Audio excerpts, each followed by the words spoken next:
ನಮಸ್ತೆ ಎಲ್ಲರಿಗೂ, welcome to HR ಕೆ ಅಫಿಷಿಯಲ್ ಯೂಟ್ಯೂಬ್ ಚಾನಲ್. ನಾವಿವತ್ತು ರಾಮನಾಥೇಶ್ವರ ಸ್ವಾಮಿಯ ದರ್ಶನ ಪಡೆಯಲು ರಾಮೇಶ್ವರಂಗೆ ಬಂದಿದ್ದೀವಿ. ಇವಾಗ ಟೈಮು 5:30. ನಾವಿಲ್ಲಿ ರಾಮೇಶ್ವರಕ್ಕೆ ಬಂದಿದ್ದೀವಿ. ಇವಾಗ ನಾವು ವೆಸ್ಟ್ ಗೇಟಲ್ಲಿ ಇದ್ದೀವಿ. ನೋಡಿ ಇವಾಗ ಎಷ್ಟು ಜನ ಇದ್ದಾರೆ ನೋಡಿ. ವೆಸ್ಟ್ ಗೇಟಲ್ಲಿ ದರ್ಶನ ಬಂದು ಈಸ್ಟ್ ಗೇಟಲ್ಲಿ ಇರುತ್ತೆ. ಮೇನ್ ಎಂಟ್ರೆನ್ಸ್ ಬಂದು ಈಸ್ಟ್ ಗೇಟಲ್ಲಿ ಇರುತ್ತೆ. ಇವಾಗ ತುಂಬ ಜನ ಇದ್ದಾರೆ, ಎಲ್ಲ ಈಸ್ಟ್ ಗೇಟ್ಗೆ ಹೋಗ್ತಾ ಇದ್ದಾರೆ.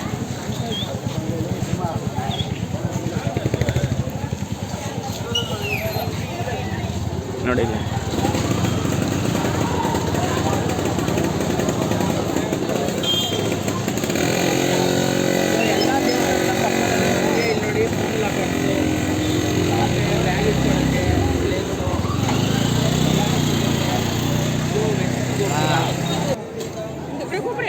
ಇದು ಅಗ್ನಿಕುಂಡ ಸ್ನಾನ ಅಂತ. ಇದು ನೀವು ಸ್ಟ್ರೈಟ್ ಹೋದರೆ ನೀವು ಸಮುದ್ರಕ್ಕೆ, ನದಿ ಹತ್ರ ಹೋಗ್ಬೋದು. ಅಲ್ಲಿ ಅಗ್ನಿಕುಂಡ ಸ್ನಾನ ಮಾಡ್ಬೋದು. ನೀವು ಅಲ್ಲಿ ಮಾಡಿಕೊಂಡು ನೀವು ಬಟ್ಟೆ ಎಲ್ಲ ಚೇಂಜ್ ಮಾಡಿಕೊಂಡು ಬಂದು ಇಲ್ಲಿ ನೀವು ದರ್ಶನ ಮಾಡ್ಬೋದು. ನೀವೀಗ ನೋಡ್ತಾ ಇದ್ದೀರಾ, ಇಲ್ಲಿ ತುಂಬ ಜನ ನಿಂತ್ಕೊಂಡಿದ್ದಾರೆ. ಇದು ಬಂದು 22 ಕುಂಡ ಸ್ನಾನ ಅಂತ. ಇದು 22 ಬಾವಿಯಿಂದ ನೀರು ಹಾಕ್ತಾರೆ. ಇದನ್ನು ಮುಗಿಸ್ಕೊಂಡು ನೀವು ದರ್ಶನಕ್ಕೆ ಬರ್ಬೋದು. ಸೊ ನಾವಿವಾಗ ಈಸ್ಟ್ ಗೇಟಲ್ಲಿ ಇದ್ದೀವಿ. ಇವಾಗ ಮಣಿ ದರ್ಶನ ಇದೆ. 6 ಗಂಟೆವರೆಗೂ ಮಣಿ ದರ್ಶನ ಇದೆ. ಅಂದರೆ ಮಣಿ ದರ್ಶನ ಅಂದರೆ ಚಿಕ್ಕ ಶಿವಲಿಂಗ ಇರುತ್ತೆ, ಅದು ದರ್ಶನ ಮಾಡೋದು. ನಾರ್ಮಲ್ ದರ್ಶನ ಬಂದು ನಿಮಗೆ 6:30 ಸ್ಟಾರ್ಟ್ ಆಗುತ್ತೆ.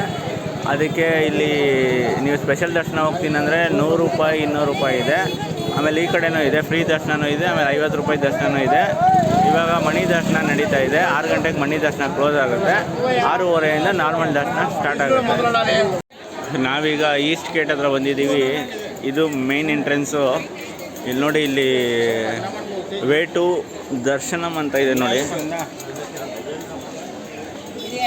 ಇಲ್ಲಿ ವೇ ಟು ಸ್ಪೆಷಲ್ ದರ್ಶನಂ ಅಂತ ಇದೆ. ಇದು ಸ್ಪೆಷಲ್ ದರ್ಶನ. ಈ ದೇವಸ್ಥಾನದ ಇತಿಹಾಸ ಏನು ಅಂತ ಬನ್ನಿ ನೋಡೋಣ.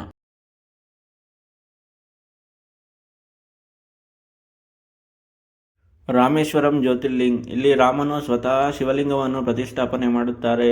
ಅದರ ಪಕ್ಕದಲ್ಲೇ ಇನ್ನೊಂದು ಶಿವಲಿಂಗವಿದೆ. ಅದನ್ನು ಹನುಮಂತನು ತಂದಿರುವುದು. ಆದರೆ ಇಲ್ಲಿಗೆ ಬರುವ ಭಕ್ತರು ಮೊದಲು ಹನುಮಂತ ತಂದಿರುವ ಶಿವಲಿಂಗಕ್ಕೆ ಅಭಿಷೇಕ ಮಾಡ್ತಾರೆ. ಈ ಕಥೆ ಶುರುವಾಗುತ್ತೆ. ಪ್ರಭು ಶ್ರೀರಾಮ ಲಂಕೆಯನ್ನು ವಿಜಯೋತ್ಸವ ಕಂಡು ಸೀತಾಮಾತೆಯನ್ನು ಕರೆದುಕೊಂಡು ಬರುವಾಗ ರಾವಣನು ಅಖಂಡ ವಿದ್ವಾನ್ ಮತ್ತು ಬ್ರಹ್ಮಪುತ್ರನಾಗಿದೆ.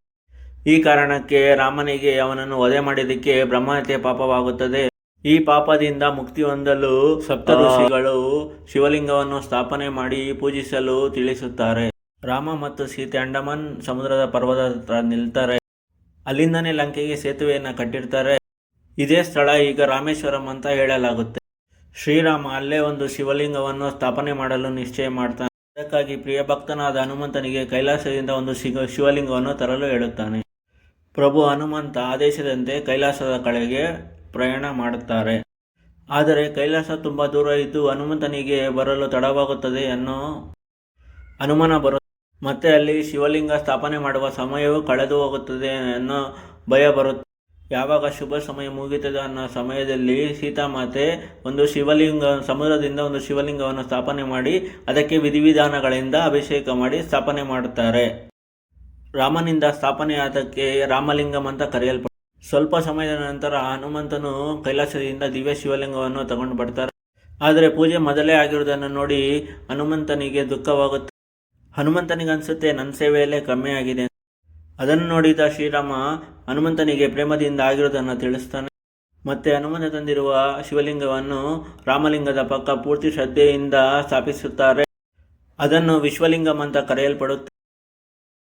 ಇದು ಈ ದೇವಸ್ಥಾನದ ಕಥೆ.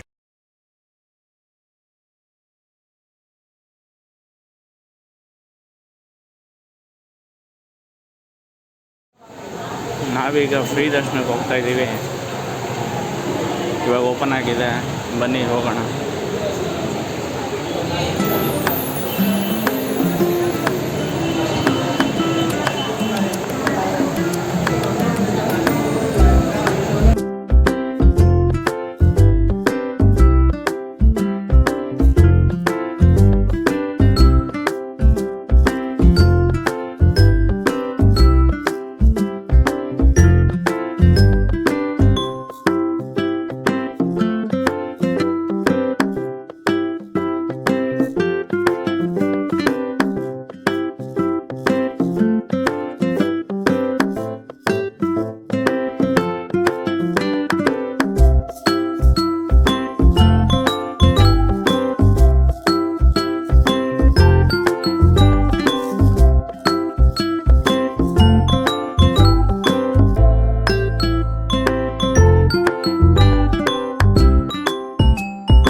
ಬನ್ನಿ ಜ್ಯೋತಿರ್ಲಿಂಗ ದರ್ಶನ ಪಡೆಯೋಣ.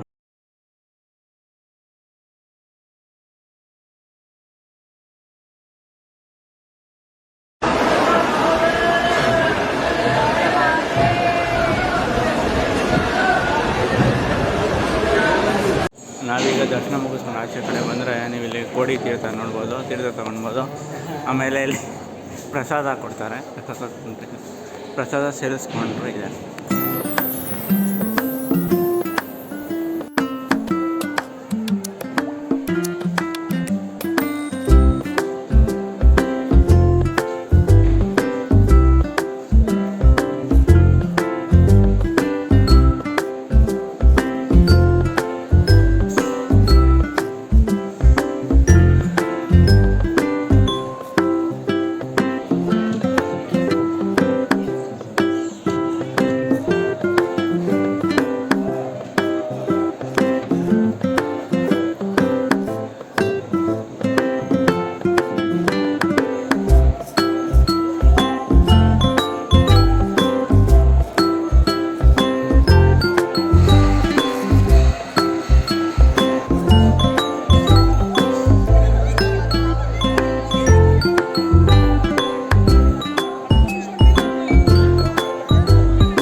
ನೋಡ್ತಾ ಇದ್ದೀರಾ, ಭಕ್ತಾದಿಗಳ ಅನುಕೂಲಕ್ಕಾಗಿ ಬೋರ್ಡ್ ಹಾಕಿದ್ದಾರೆ, ಇಲ್ಲಿಂದ ಯಾವ್ಯಾವ ಪ್ಲೇಸ್ ಎಷ್ಟೆಷ್ಟು ಕಿಲೋಮೀಟರ್ ಅಂತ.